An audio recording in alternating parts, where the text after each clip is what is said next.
প্রিয় অষ্টম শ্রেণীর শিক্ষার্থীরা, শুভেচ্ছা নিও।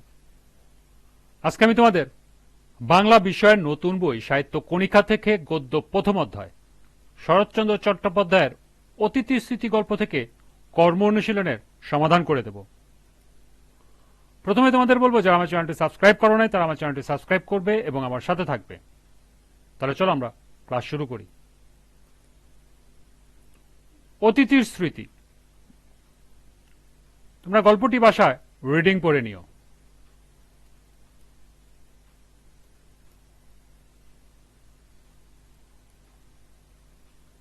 শব্দার্থ টিকা, পাঠের উদ্দেশ্য, পাঠ পরিচিতি, লেখক পরিচিতি, এগুলো তোমরা বাসায় পড়ে নেবে। এখন আমি তোমাদের কর্ম অনুশীলনের সমাধান করে দেব। লক্ষ্য করো, কর্ম অনুশীলনের দুটি প্রশ্ন দেওয়া আছে। প্রথম প্রশ্ন, তোমার অভিজ্ঞতা থেকে একটি ভ্রমণ কাহিনীর বিবরণ লেখো।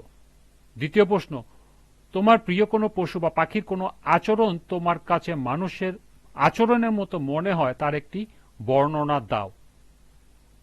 তো চলো এখন আমরা এই দুটি প্রশ্নের সমাধান দেখে নিই।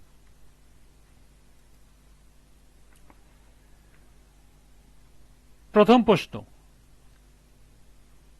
তোমার অভিজ্ঞতা থেকে একটি ভ্রমণ কাহিনীর বিবরণ লেখো। এর সমাধান হবে, সময়টা শরৎকাল। আমরা দুই বন্ধু মিলে সিদ্ধান্ত নিলাম অবসর বিনোদনে মেঘনা নদীতে বেড়াতে যাব। দিনটি ছিল আশ্বিন মাসের মাঝামাঝি, মেঘমুক্ত পরিষ্কার একটি দিন। মাঝি নৌকা ছাড়ল। ভোরের বাতাসে নৌকা ধীর গতিতে এগিয়ে চলল। নানা রঙের পাল তোলা ছোট বড় অনেক নৌকা দেখলাম। মাঝে মাঝে লঞ্চ স্টিমারেরও দেখা পেলাম। নদীতে জাল ফেলছে। জেলেদের মাছ ধরার কৌশলও অভিনব। নদীর নয়নাভিরাম দৃশ্য দেখতে দেখতে আমরা কামারঘাট বাজারে এসে পৌঁছলাম। সবাই বাজারে গিয়ে চা পান করলাম। তারপর আবার নৌকা চলতে লাগলো। চারিদিকের বিভিন্ন দৃশ্য দেখতে দেখতে হইচয়ের মধ্য দিয়ে কখন বেলা 2টা বেজে গেল টের পেলাম না। একটা ঘাটে নৌকা ভিড়িয়ে তীরে নামলাম। ঘুরে ফিরে দেখলাম। দেখার পর বেলা 3টার দিকে নৌকার নিকট আসলাম এবং খাওয়ার পর্ব শেষ করলাম। এবার প্রত্যাবর্তনের পালা। 4:30টায় মাঝি নৌকা ছাড়ল। নৌকা চলতে চলতে সন্ধ্যা গড়িয়ে আসলো। উপভোগ করলাম নদী তীরে সূর্যাস্তের মনোরম দৃশ্য। সূর্য যখন অস্ত যাচ্ছিল তখন তার লাল রক্তিম আলোকবিন্দু কুলের গাছগাছালির উপর বিলিয়ে দেওয়ার অপরূপ সৌন্দর্য দেখলাম। সাদা বকের দল শ্রেণীবদ্ধভাবে আকাশপথে পাড়ি জমাচ্ছে। এ ছিল প্রথম প্রশ্নের সমাধান। দ্বিতীয় প্রশ্ন ছিল, তোমার প্রিয় কোনো পশু বা পাখি কোন কোন আচরণ তোমার কাছে মানুষের আচরণের মতো মনে হয় তার একটি বর্ণনা দাও। এর সমাধান হবে, পাখিরা মানুষের চোখের ভাষা বুঝতে পারে। কোনো মানুষ পাখির দিকে তাকালে সেটা টের পায় মানুষটি তাকে দেখছে। সেই অনুযায়ী পাখিটিও সাড়া দিয়ে থাকে। আমার প্রিয় একজোড়া সবুজ টিয়া আছে। এই পাখি জোড়া আমার সাথে বেশ কয়েক বছর ধরে আছে।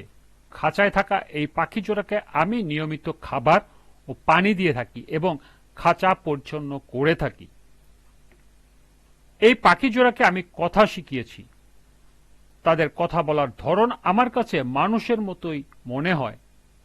এরা মানুষের মতো স্পষ্টভাবে শব্দ উচ্চারণ করতে পারে, এমনকি মানুষের কথাও অনুকরণ করতে পারে। তাদের ঘাড়ের সিনিরক্স নামে একটি অঙ্গ আছে যা তাদের শ্বাসনালীতে অবস্থিত। এই অঙ্গটির মাধ্যমেই টিয়া পাখি মানুষের মতো কথা বলতে পারে।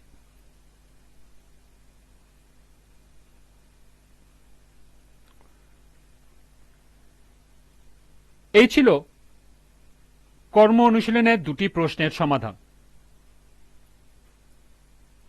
আজকের ক্লাসটি এ পর্যন্তই। পরবর্তী ক্লাসে বহু নির্বাচনী প্রশ্নের সমাধান করে দেব। সবাইকে আবারও বলছি, যারা আমার চ্যানেলটি সাবস্ক্রাইব করো নাই তারা আমার চ্যানেলটি সাবস্ক্রাইব করবে এবং আমার সাথে থাকবে। সবাইকে পরবর্তী ক্লাস দেখার আমন্ত্রণ জানিয়ে আজকের মতো আমি এখানেই বিদায় নিচ্ছি। আল্লাহ হাফেজ।